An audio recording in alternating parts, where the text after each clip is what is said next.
Alright, so what's going on, everybody? For those of you who don't know me, my name's Airfire.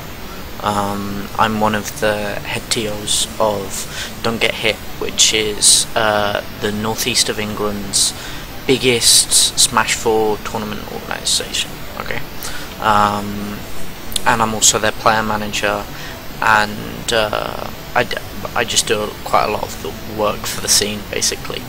I travel to quite a lot of events. I'm planning on going to Syndicate later this year. I'm probably attending every single DBZ this summer. Obviously I'll be at every DGH this summer as well. I'm hoping to go to VS Fighting, although that's not confirmed yet, and many more events. Anyway, so this evening in our group chat, in the NE group chat, we had a bit of drama, and the drama was that one of our players said that friendlies were more important than tournament results.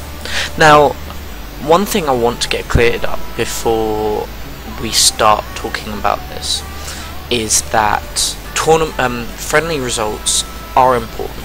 Like, they are. Like, friendly results and friendlies in general, they're very important. And I'm probably gonna be referencing a vlog which will be somewhere on the screen now, made by Smashdown South's player organizer, something X1, and basically he talks a lot about why friendlies are important. And now a lot of it is about melee. Like, a lot of the vlog is about melee, but I think the overall what's it called? I think overall it's really important for Smash 4 as well, and for fighting games in general. You know, I think the things that he says are very important to all fighting games.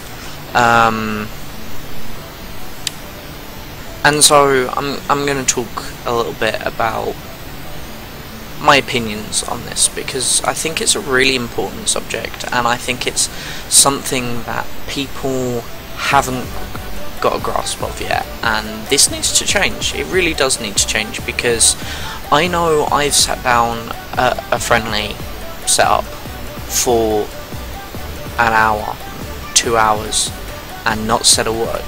Like, not said a word to the other person, not asked what I could be doing more of, not asking how something worked. And again, that's covered in X1's vlog, but these are some things that aren't covered in X1's vlog that I think need to be addressed. And so here we go. So there's a player, I'm sure quite a few of you know him, especially if you attended Beast, called B-Little in the NE. Now, in friendlies, me and B-Little were pretty much even. You know, since I switched to Cloud and went to Beast, me and him are pretty much even in the friendlies that we play. It's like, it's tight. But the thing is, when we go into tournament, he does infinitely better than me. Do you know why? Because he's a better player, and he deals with the tournament pressure better. And I think that although friendlies are they are a good way to judge someone's skill, they aren't as good as tournament results. Now, that's just one bit of anecdotal evidence. However, there's more. So there's another player in the NE. He's attended a couple of tournaments out of region. I know he's gone to at least one Battlefield Glasgow.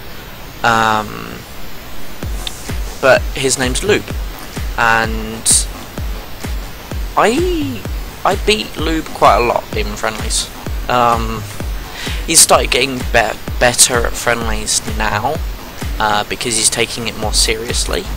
But before, he would just play really sillily. Like, he wouldn't take friendly seriously, and a lot of people don't take friendly seriously, which is why X1's vlog is so important. However, what I'm trying to say is that even though I beat Lewis all the time in Friendlies, or Lube, he's still a way better player than me. In every tournament that he's attended, he's got 6th. You know, he is way better than I am, and he's slowly solidifying himself as 6th in the NE, which is a damn good title, if you know, and not to toot my own region's horn very much, but you know. Max, or Lobby. Now, Lobby, again, is another massive example of this. He trashes pretty much anyone he plays in Friendlies. I've probably seen him win like 90% of the Friendlies matches he plays, just because he knows so much tech that he'll just pull out. But does he do that in tournament? No. He's made pro bracket, what, once? Twice, maybe? Because he doesn't understand when to put that tech in more pressure intensive play, so he plays in a safer fashion. Now there's nothing necessarily wrong with that, however it does stop him from progressing in bracket as well as he could do. And then the last example of this that I'll give is Craig Game. Craig Game goes off in Friendlies. Like, he goes in on people. And then you put him into tournament and he crumbles. And the reason he crumbles is because he doesn't know how to deal with the pressure of a tournament set. He doesn't know how to deal with it. And it is a really important skill to learn, especially for a tournament level player. And that is why whenever I come up against him in amateur bracket, I beat him, because I am able to see that he's not dealing with the pressure well, read what his next option is, and take an appropriate action. Now, all of that is anecdotal evidence, okay, but the simple fact of the matter is that although you can get an average level of people's, you know, skill from Friendlies, you definitely can. But if you really want to rate someone's ability at the game, put them into a tournament set, see how they do, or a money match. Even a money match. You know, when I went to Beast, I money matched both MVD and ESAM, and I did not take a single. ESAM played Samus against me, and I didn't take a stock. Now, the matchup is harder for Cloud versus Diddy. However, I took MVD to last stock every game. Now, to me, that didn't show that MVD was bad, you know, by no stretch of the imagination. But it showed me that both ESAM and MVD are on a completely different level to where I am, and to where the majority of people are in Smash UK. They are fantastic players. They genuinely are. I'm not just memeing. And so yeah, and then by the time I'd finished typing out like this really long message about why tournament sets are more important, because you have to know how to deal with that pressure, and dealing with that pressure is pretty much the majority of why people don't do well at the game. You know, if you can't deal with tournament pressure, you can't succeed, because that's how you get rated. You know, that's how PRs exist, is they look at statistical data that exists, because data is all we have. You know, binary, this person beats this person when they face off against each other. That is how we rank people. Now, although people could argue that that's a flawed system, because people can have off days and on days, etc, etc, etc, it's how we rank people. And unless you do get those tournaments results, you can never be ranked properly. Sure, people can say they've got a lot of potential, and that's what I do say for most players. I think Craig has a lot of potential. I think I have a lot of potential. I think Max or Lobby has a lot of potential. Lewis has shown that he has a lot of potential, however he hasn't got the tournament results to back it up yet. You know, he's shown that he can use that potential, but he hasn't done it yet. You know, he's got 3 sixths, one of which is in an out of region tournament. Once he starts getting those results more consistently, I guarantee you that he will be a much higher ranked player. And so by the time I'd finished typing out this long message about why tournament sets were more important than friendlies, we had brought up the argument of why travelling is important and motivation. You know, that's another thing that I'm going to be talking about in this.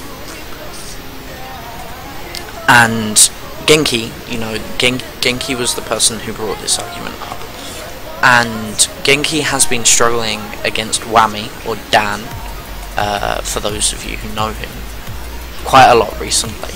You know, they've been going very evenly in tournament sets, which is really good. Don't get me wrong, that for me, that's fantastic, because that's one of my players.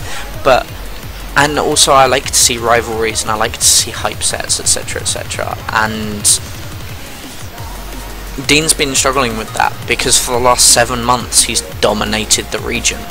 You know, he has been a step above everybody else, and now the top 5 are closing the gap. You know, you think about players like Lito, Whammy, Matthias, B-Little, they are all closing in on Genki. And you can see that if you watch the VODs from DGH1, B-Little versus Genki, you will be stunned. You will be stunned at how close they are. You know, the only reason B-Little didn't win was because he misinput. He almost took that set 2-1. He should have won, but he didn't. The top 5 are getting closer, and the reason for that is because those players are travelling. Lito goes to every Manchester event. At the weekend, he went to a Blackburn event. He comes to every NE event. He's going to events. He's learning from people. He's playing sets with people around the world, and that's how he's improving. B-Little used to be a Little Mac player. That's where his tag comes from. And then he realised when he travelled that he couldn't do that anymore. He had to play a higher tier character if he wanted to get results. So he picked up Mario, and now he's doing a whole lot better than he ever was with Little Mac. You know, I'd argue that he's solidly the 5th best in the NE. Because he's travelled. So, my argument was, look at Dan. Look at Whammy. The reason he's getting onto Genki's level is because he's travelling. He's going to Glasgow. He's been to Manchester. He's going to Manchester again. He's trying to get out to Syndicate. He's trying to get VS Fighting. Over and over again, he's showing that he has passion for the game. And at the end of the day, if you don't have passion for the game, and you don't want to travel, that's fine. But then you can't get angry when people start to catch up with you. And my problem with this is that we have so many passionate players. You know, in the UK, there are so many people that are passionate about this game. Sometimes they're not good enough to follow up on that passion. Me, for example.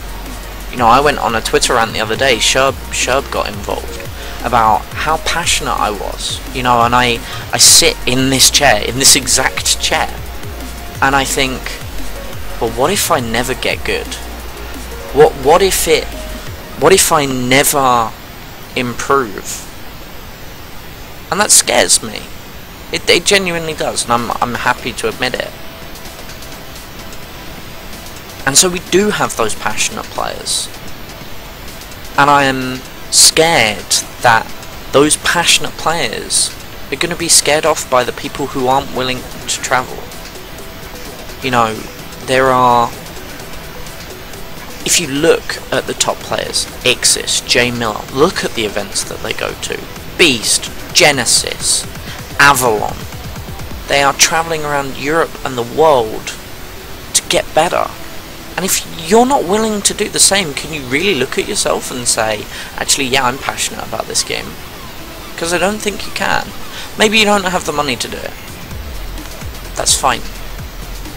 But if you're winning every single one of your monthlies, and you're getting people to turn up, and you're making sure that you make as much money as possible from Smash, why not put the money that you make from Smash back into Smash?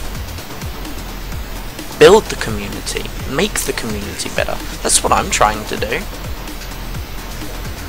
That's why I'm trying to learn to commentate. Because yeah, sure, maybe I'll never be a top player. I've come to that realization. Maybe I'm just not good enough. But I can express myself, and I can express my opinions, and that's what people need to be a commentator. And so I've started learning about commentating because I'm passionate about the game, and I'm passionate about the community. That's why I'm traveling. You know, after I drowned in pools at Smash Dash, got myself a beer, I drank it, and then I got on commentary. And the reason I did that was because there was no reason for me not to. Because all I was doing was helping them create better content, in my eyes. I think I'm a pretty good commentator, and once I define my style a bit more and learn a little bit more about the game, I think I have the possibility of being one of the best commentators in the UK. Because I'm passionate about the game, and because I keep trying to learn. And if you're not doing the same, I don't think you can call yourself passionate. And finally we go on to motivation. Now this is different for everyone, right? Everyone has different reasons for wanting to play the game, win the game, you know. But for me, and this is another reason why for me traveling is so important, is because it's what gives you that fire inside of you. You know, that's what we were talking about finding a fire. And for me, that fire comes from traveling. You know, one of the best days of my life was at York. Now, York was overall not that well run. They didn't have any Smash 4 dedicated TOs. They didn't really know what they were doing because they had too many people. You know, they weren't sure what to do because of the amount of attendees. But, you know what? I had fun. Why did I have fun? Because I met up with Magi. I met up with players that I'd never met before, and I sat down and I talked to them. I learnt their opinions, and I learnt about the game, and I learnt what I could do to make myself better. Sure, I got 9th of that tournament, and so that probably helped. But I met up with the Smash community and realised why I loved the game. I loved the game because of the community. Because I'm passionate about the community. Because I've never felt as accepted anywhere else as I have at a Smash event. You know, Sky Williams puts it very well whenever he talks about his start in gaming, which was at Smash events. They don't care that when you sit down next to someone, they don't care if you were bullied. They don't care, you know, who you are outside of that tournament. They care that you plug your controller in and you play to the best of your ability. And I love that. And then at the end of the tournament, we're all sitting watching grand finals, excited and watching the game that we love being played. And that's what gives me that fire. That's what gives me that fire. And if you don't travel, you never get reminded that Smash is a family. Because you never get to see people just see you turn up and just smile that someone that they've never seen before is at their event, at their local, or at their big tournament. And they're happy to see that. What an amazing feeling. Someone is happy, even though they've never met you. They are happy to see you turn up to the same event as them, just to play a game with them. And they might not even get the opportunity to play you. How incredible is that? And I know that if I ever start to think differently to that, I can just go to a tournament and I will realise why Smash is important to me. And I will realise how much of a family Smash is.